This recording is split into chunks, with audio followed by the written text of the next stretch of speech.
Il leur dit, « Vous me regarderez et vous ferez comme moi. Dès que j'aborderai le camp, vous ferez ce que je ferai. Et quand je sonnerai de la trompette, moi et tous ceux qui seront avec moi, vous sonnerez aussi de la trompette tout autour du camp. Et vous direz, pour l'Éternel et pour Gédéon. »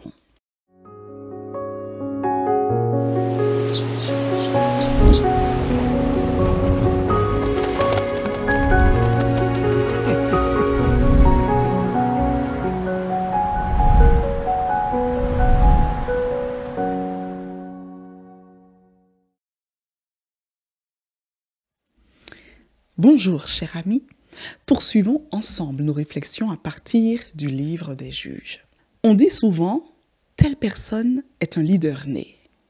Pourtant, ma vision du leadership est plus en accord avec l'adage suivant. On ne naît pas leader, on le devient. En effet, les contextes de crise et d'injustice ont souvent révélé des hommes et des femmes exceptionnels qui seulement grâce à leur engagement, conviction, valeurs ont su faire bouger les choses. Gédéon fait partie de ces personnes qui, mises en situation, ont osé prendre un risque personnel et révéler le leader qui sommeillait en elle. Il a vécu ce qu'il demandait et encouragé la multitude, malgré sa vulnérabilité.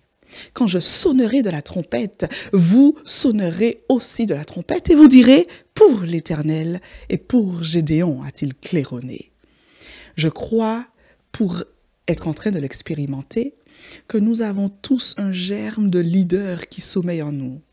Nous avons tous ce quelque chose que nous pouvons transmettre ou employer pour motiver d'autres.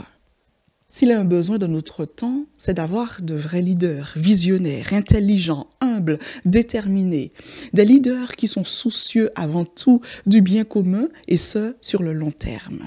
Selon Olivier Pello, un coach motivationnel, le leadership ne s'apprend pas, mais il se révèle, il se développe, il s'épanouit. Telle est en réalité notre vocation de chrétien.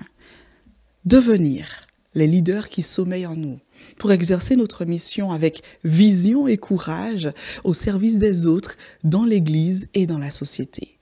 Je te laisse avec ce proverbe asiatique que je trouve très parlant dans ce contexte. J'ouvre les guillemets, je cite, « Si tu te considères trop petit pour changer le monde, essaie donc de dormir avec un moustique et vous verrez lequel des deux empêche l'autre de dormir. »